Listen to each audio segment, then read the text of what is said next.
Assalamualaikum warahmatullahi wabarakatuh. Perkenalkan, nama saya Raya Siregar, NIM 2019-13-032, Prodi Teknik Informatika 2B, Politeknik Ampat. Pada kesempatan kali ini, saya akan mempresentasikan tugas dari mata kuliah Rekayasa Perangkat Lunak, yaitu tugas akhir dengan judul Sistem Peminjaman Alat Laboratorium Politeknik Ampat. Baiklah, tidak berlama-lama, berikut adalah pembahasan dari tugas akhir yang berjudul Sistem Peminjaman Alat Laboratorium Politeknik Ampat. Termasuk latar belakang. Setiap laboratorium Politeknik Ampat memiliki aset berupa barang atau peralatan guna mendukung kegiatan praktikum dan proses belajar di laboratorium. Dengan adanya praktikum, biasanya para asisten labor akan menyiapkan segala hal yang berhubungan dengan praktikum. Salah satunya adalah menyiapkan peralatan praktikum. Terkadang barang-barang ataupun peralatan yang ada atau tidak layak pakai. Dengan ini asisten akan meminjam barang di laboratorium lain. Dikarenakan masih memakai sistem manual untuk kepentingan pinjam-meminjam, yaitu dengan menulis surat pernyataan jika akan meminjam, maka akan memperlama dan mempersulit proses peminjaman, dan belum lagi jika barang yang dipinjam tidak dikembalikan sesuai kesepakatan, maka akan merugikan bagi peminjam barang tersebut. Untuk itu, penulis akan membangun sebuah sistem peminjaman barang dan peralatan di laboratorium dengan sistem digital yang terintegrasi dengan database dan sistem website yang diharapkan akan mempermudah proses peminjaman barang dan peralatan di laboratorium. Tujuan. Adapun tujuan dari sistem ini adalah 1.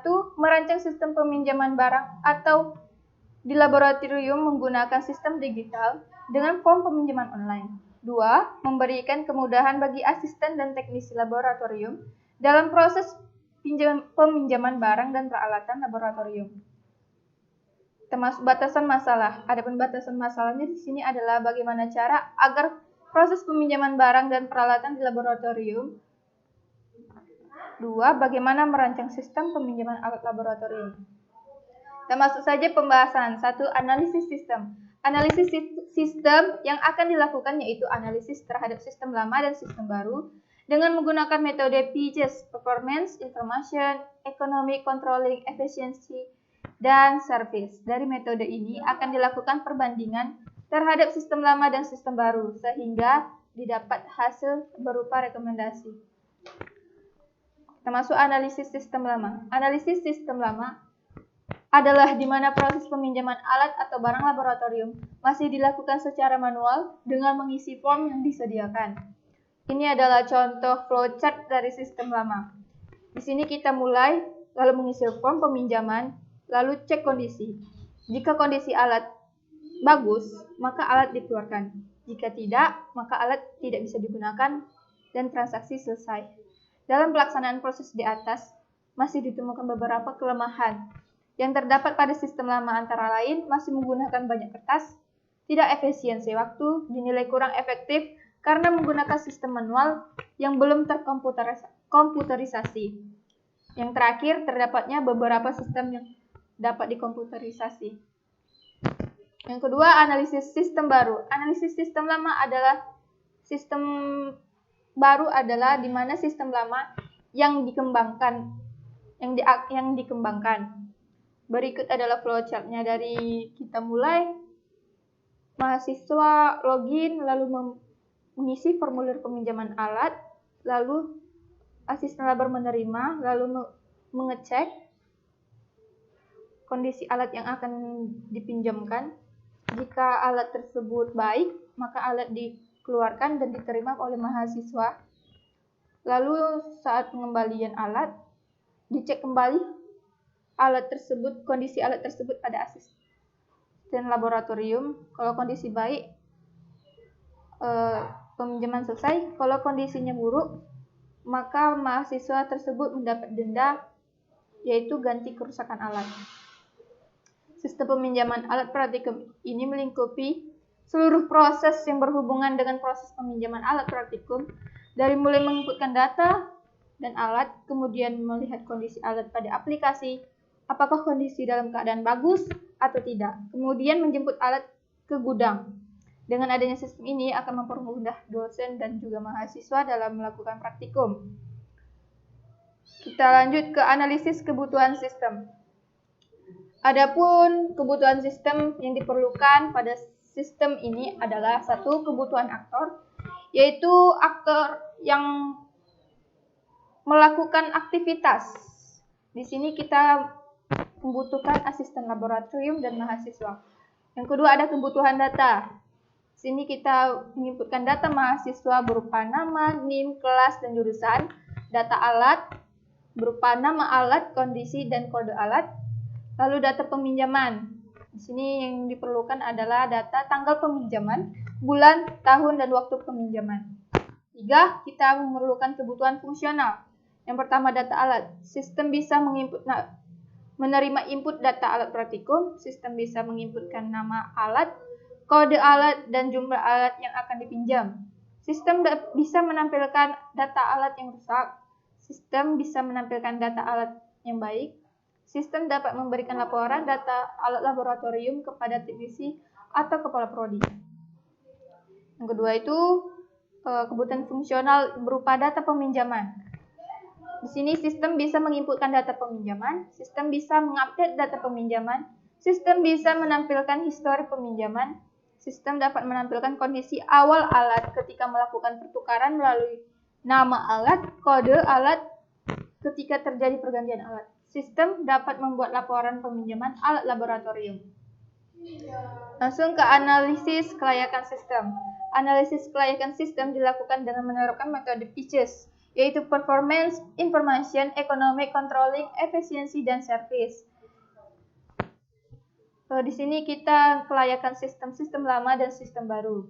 Yang pertama itu performance dari sistem lama. Sistem peminjaman barang masih menggunakan sistem manual atau kertas sehingga menimbulkan kesalahan dalam proses data. Selain itu proses data akan memakan banyak waktu. Sedangkan performance sistem baru, sistem komputer, yaitu menggunakan perangkat lunak untuk proses pendataan, pencarian, membuat laporan hasil peminjaman, menghapus dan mengubah laporan peminjaman barang. Untuk information, sistem lama, informasi kurang akurat dan terlambat dalam penyampaian laporan peminjaman alat praktikum. Sedangkan sistem baru, teknologi berbasis komputer akan membantu proses informasi menjadi lebih cepat dalam penyampaian laporan peminjaman alat praktikum. Metode PICES ketiga yaitu ekonomik. Dalam sistem lama, dalam jangka waktu panjang, biaya yang dibutuhkan akan cukup besar karena mengeluarkan biaya untuk membeli kertas dan alat tulis. Kalau sistem baru, dalam jangka pendek, biaya yang dibutuhkan akan cukup besar, tetapi untuk jangka panjang lebih sedikit karena hanya mengeluarkan biaya perawatan komputer. Metode PICES yang keempat yaitu controlling. Pada sistem lama, antisipasi terhadap keamanan data yang belum optimal sehingga siapapun bisa membuka dan merubah data. Pada sistem baru, memudahkan kontrol sehingga tidak ada yang bisa membuka dan merubah data dalam mengoperasiannya, menggunakan hak akses atau akun. Metode PICES yang kelima adalah efisiensi. Pada sistem lama, membutuhkan waktu yang cukup lama dikarenakan dalam proses peminjaman alat, praktikum harus dituliskan secara satu persatu. Pada sistem baru, penggunaan lebih efisien karena dalam proses peminjaman alat praktikum hanya perlu menginputkan kode yang ada. Metode PICES yang kelima yaitu service. Pada sistem lama, maksud saya pada metode PICES yang keenam yaitu service. Pada sistem lama sering terjadi keterlambatan pelayanan karena pencatatan dan pencarian data laporan harus dilakukan secara manual dengan data yang banyak sehingga membutuhkan waktu untuk memperoleh data yang diinginkan. Sedangkan pada sistem baru, pelayanan akan lebih cepat dikarenakan pencarian dan penulisan data dicari oleh komputer. Jadi kita tinggal menginputkan apa saja yang kita mau cari akan dicari oleh komputer tersebut. Termasuk pada use case diagram. Use case diagram menggambarkan di mana para aktor menjalankan alur sebuah sistem. Di sini Aktor yang pertama yaitu mahasiswa dan juga aktor yang kedua adalah asisten laboratorium. Mahasiswa login, cari alat, isi form, cek isi form, lalu alat dikeluarkan, logout. Sedangkan aktivitas asisten laboratorium yaitu login, menerima form peminjaman, terus cek kondisi alat yang akan dipinjam. Jika kondisi alat baik, maka alat dikeluarkan, lalu asisten logout. Diagram activity. Diagram activity menggambarkan alur proses atau cara kerja sistem. Pada diagram ini digambarkan aktivitas-aktivitas apa saja yang dikerjakan oleh sebuah sistem. Yang pertama, mahasiswa login, cari alat, isi form peminjaman. Asisten laboratorium menerima form peminjaman, cek kondisi alat. Jika kondisi alat baik, alat dikeluarkan. Begitulah aktivitas diagram pada sistem peminjaman alat laboratorium ini. Terakhir, ini adalah hasil dan pembahasan dari sistem peminjaman barang laboratorium Politeknik Kampar. Di sini adalah halaman utama yang berisikan nik dan kata sandi untuk masuk ke dalam tampilan awal. Mereka harus menginputkan nik dan kata sandi. Jika tidak terdapat, bisa daftar dengan menginputkan nik dan kata sandi. Lalu selesai login, kita akan masuk ke tampilan awal sistem. Ini sistem peminjaman alat laboratorium teknik pengolahan sawit Politeknik Kampar. Di sini ada pengguna, lab, alat lab, peminjaman, pengembalian, kerusakan, laporan, dan transfer alat. Ini adalah tampilan kedua, form peminjaman dan form kerusakan. Di sini form peminjaman kita menginputkan nama, name, alamat, juga nomor HP. ID peminjaman, nama, alamat, nomor HP. Lalu transfer alat. Yang diinputkan juga nama, nomor HP, kelompok berapa yang meminjam alat tersebut, kelompok 1A atau kelompok 2.